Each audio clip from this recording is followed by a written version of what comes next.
first centrifuge the blood, you see the red blood cells get sucked to the bottom of the tube. This right here is the plasma and it's yellow. The top half is the platelet poor plasma. That's not what we want. And then we retain the bottom half, which is the PRP, platelet rich plasma. It's dense in platelets and all the growth factors, and that's what we inject into your scalp. Back in the social scene with the new beauty trend getting lots of attention on TikTok. We're talking about in-flight skincare, where passengers use their time at 30,000 feet to treat their skin. This is certainly a new one for me. The question, though, is this really necessary? We have dermatologist Dr. Ife Rodney here, a lovely model, Lotley here as well, our skincare pilot, though, to get us started. Definitely. Let's talk about the trend and if it should really be a thing. So what I've seen a lot of is people go to the bathroom, they cleanse their face, they apply clay mask, sheet mask, just a really complex routine, all in the bathroom, and then go back to their seats and continue on. I think it's absolutely unnecessary, and I'm going to tell you why. If it's a short flight, less than, let's say, 8 hours, you should do your routine at home. And then when you arrive at your destination, there's no need to be in the bathroom. I'm trying to avoid the restroom on the plane. That's just Exactly. me. You do not want to go into the restroom on the plane. So what I recommend in terms of cleansing your skin, you can use just these gentle cleansing wipes on the plane, just upwards on your face in a gentle motion. That's all you need. You don't need to scrub or anything too involved. What brand is this? And also, doctor, what should we look for on the labels? This is Cetaphil, and you just want a gentle cleanser. No active ingredients. You don't want benzoyl peroxide, salicylic acid, nothing. Because, again, you would have done your routine at home, and this is just you touching up if you feel like you have some dirt or just oil accumulating. So gentle and quick. Okay, so that's the don't overdo it. What are some other do's and products here that you brought in? Well, I have one other don't that's super important. Okay. This is a sheet mask, and I love sheet masks, okay? But on a plane, it gets super messy, and because the air on the plane is so dry, these tend to dry out very quickly, and it can actually irritate your skin instead of soothing or moisturizing. So I would stay away from these on the plane. What I do love is just a gentle moisturizer, something with ceramides, peptides, to just seal moisture back into your skin. And what I want to also emphasizes that you need moisturizer for your body too. You know, it's not just about your face, but your arms, your hands, everywhere that's exposed to the dry there's air. nothing worse than a moisturized, hydrated face and then ashy legs. Yes, You want to do the exactly. same thing, Exactly. top to bottom. You want to be cute when you arrive wherever Exactly. you're going. I do have a question though, because this was on a flight years ago. I had a really, really bad breakout, but I think it was because sleeping next to the window and using the blankets, you know, they give you, even the ones in the bags. So what's your advice to avoid that? Well, I just say avoid contact altogether in the plane. That's why I don't want you to go to the restroom. I recommend if you're going to need a pillow or blanket, just bring your own. Because, again, these are tons of people sharing the same supplies back to back. So that's the only way that you can guarantee that you're using a clean material. What about the eyes? You do want to look refreshed and not tired. This is my one little guilty pleasure, okay?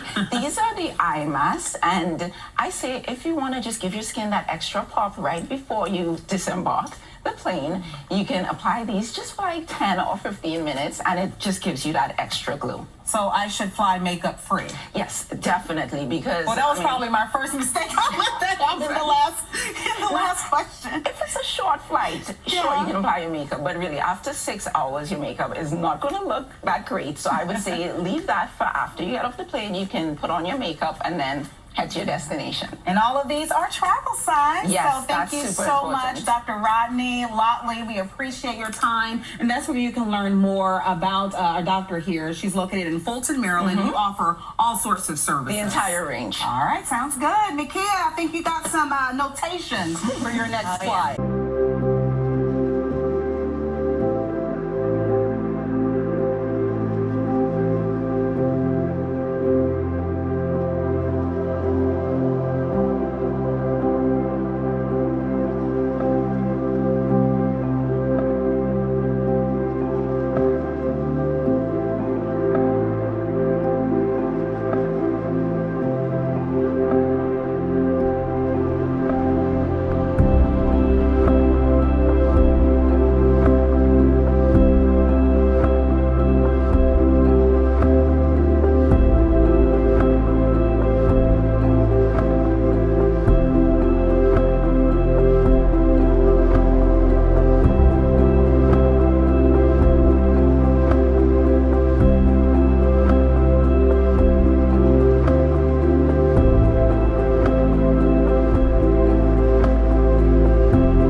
aggressive nighttime routine could lead to you having the best morning skin, or maybe so we thought. The morning shed, it's something that's trending all over social media, but we are here with dermatologist Dr. Aoife Rodney to share why a simple routine might be your best bet. Thank you so much for being with us this morning. I love this.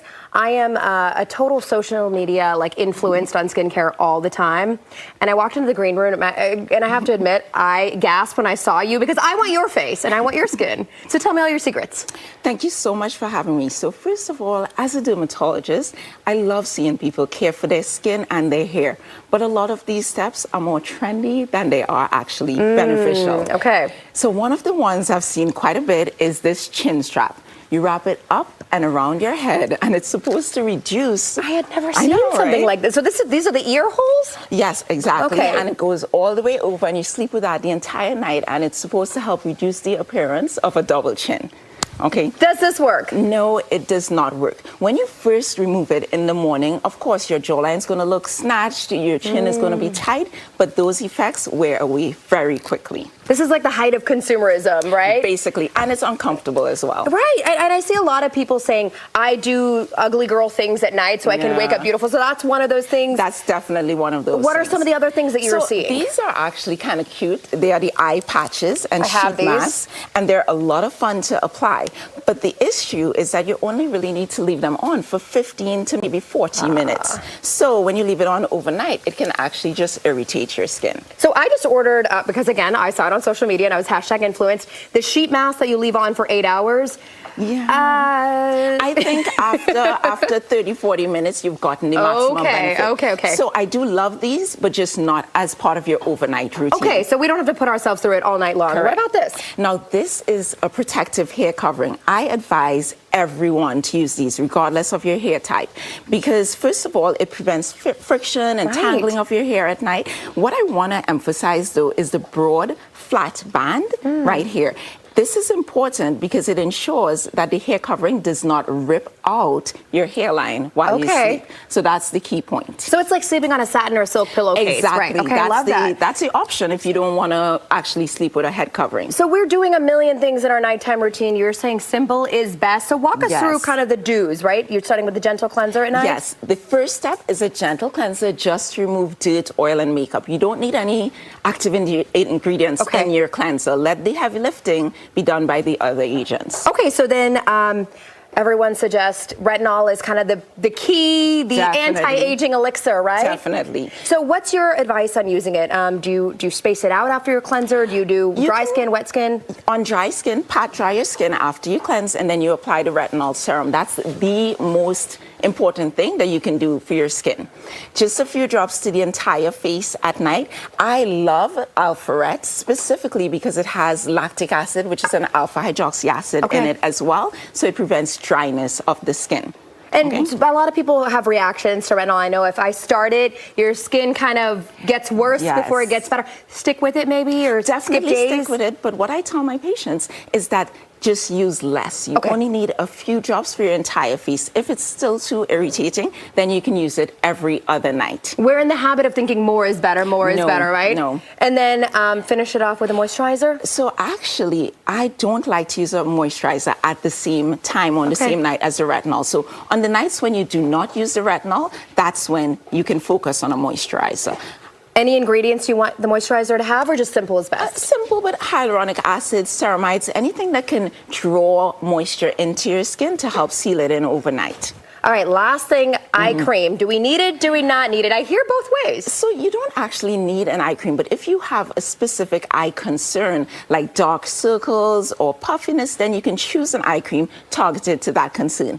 I specifically love the DEJ eye cream by Revision, specifically because of the applicator wand. So it makes it really seamless. You pump here and you glide it along your eyelid so you can get it as close to the eye margin as possible while not getting it into your eye. Not going to help these checked bags under my eyes, but anything, we'll take anything. Dr. Rodney, thank you so much for breaking it down for us.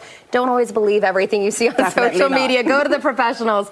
Thank you so much. Stephen, I'm going to get you some of this eye cream over here.